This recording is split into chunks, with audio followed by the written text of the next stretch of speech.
Let's try this. Hang on, I'll turn the light. So your executive summary, we always write it last, okay? And like any summary, it needs to include all of the elements, right, of your plan. So you're going to talk briefly about the financials, okay, the marketing, the management and organization, the description, right? All of those things, I would say at least one paragraph each. Some of them maybe two. You know, if you used 2 paragraphs to talk about your marketing, maybe 3. That's okay, right? Okay, possibly, right? There's a length limit here to executive summaries, and I'll talk about that, right? So, right, we do this. The company, you know, your mission statement ought to be in the executive summary, I think. The exception to that could be this. I've seen people put that on their cover page. You know, they were proud enough of their mission statement and they wrote a good enough one that it ended up on their cover page. In that case, I probably wouldn't put it in the executive summary. Okay, management, the opportunity that you have, the products and markets, of course. Then the money, financial part. The funding requirement. Remember, you're asking for either investors or loans here. That's the purpose of your financial plan. And that's the part that has to come out in the executive summary, right? So the funding requirement, how much money you need, be it in the form of investment and or loans, could be both, okay? And then what the investment proposal is, you know, will you lend or an ask, right? It's time to ask for either that investment, will you invest with us, will you lend us the money, whatever that case may be for your particular proposal. You know, the company part, name, address, contact information, full name, legal DBA, brief business description are the things that ought to be in there. Mission makes a great impression if you do put it on there. Again, if you don't put it in the executive summary, I better see it on the cover page, right? Otherwise, it should be in your executive summary for sure. Management, again, your management and organizational part. Hang on, I better turn down my master's coverage here.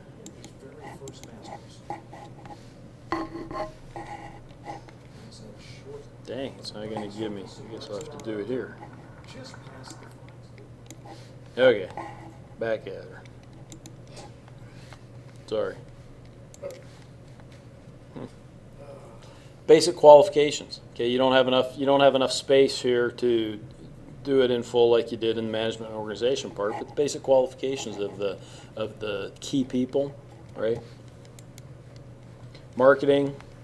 It's a pretty good breakdown there, right? Strategy, the segments, market segments we're talking about there. You know what demographic group you might be going after, or geographic group, or both. The tactics that you plan to use. Maybe briefly mention the competition. You know, if you got 30 competitors, it's pretty hard to list them all in the executive summary. You should have done that otherwise, right? But you briefly mention the competitors. The financial summary. You know I love break-even points, so I'll be really disappointed if I read your executive summary and it doesn't have the break-even point in there, right? And then the needed funds.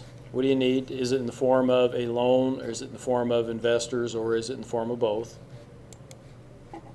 And you got to close the deal, right? That ought to be your last probably sentence, or at least in your last paragraph, is that request for funds, right? The ask. How long? I don't have it on there, and I should. How long should an executive summary be? 2 pages. 2 pages exactly.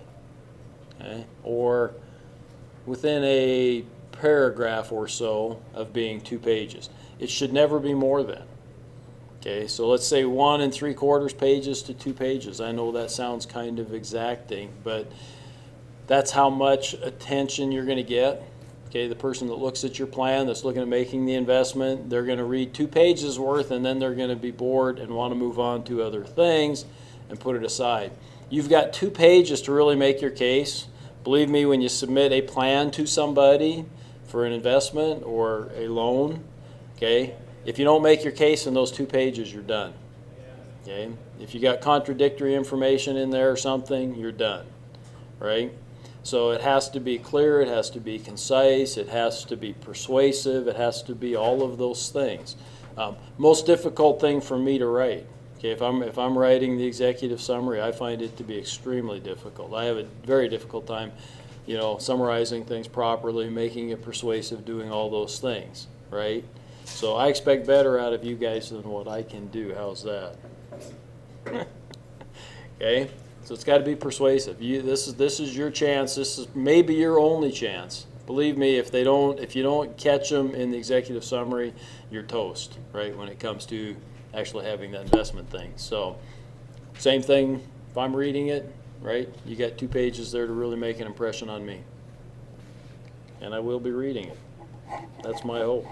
Questions? Yeah. When you say 2 pages, do you mean like double space or single space? It's got to be the same format as the rest of your plan. Okay. And that's one thing I haven't talked about throughout the plan. I know I've made note of it occasionally on some of your guys' stuff that you've put in when I've been reviewing it, where the format changes. You know, sometimes it was simple, it was subtle. I know at least one person, they went from 10 font to 11 font. Okay, but I noticed it. Okay, can't do it. Now it's pretty easy to write up the whole plan and then at the end go select all and hit that font and make it all the same, right?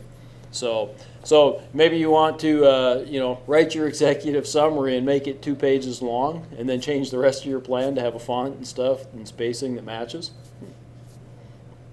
You know, that's fine. Okay.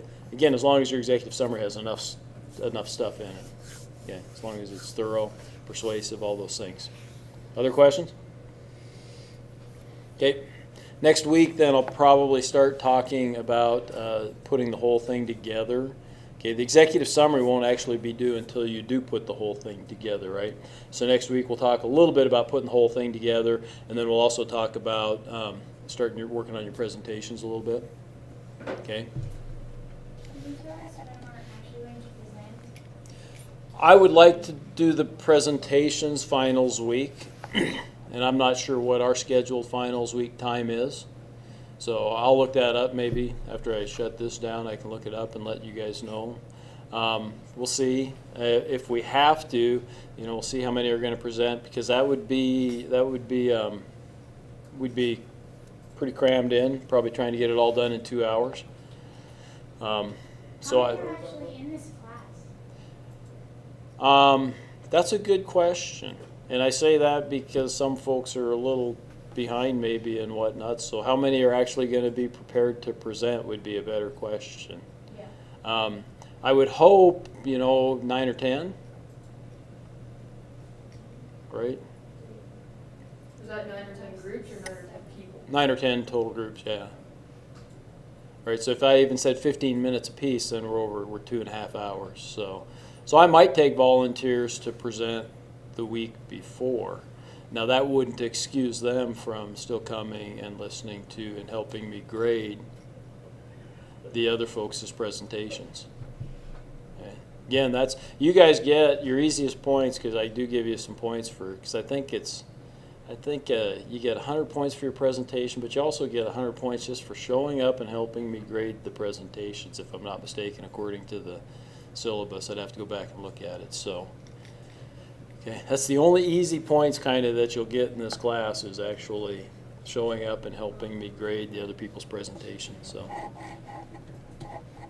I'll figure out exactly how many we have, and I'll figure out what the date is.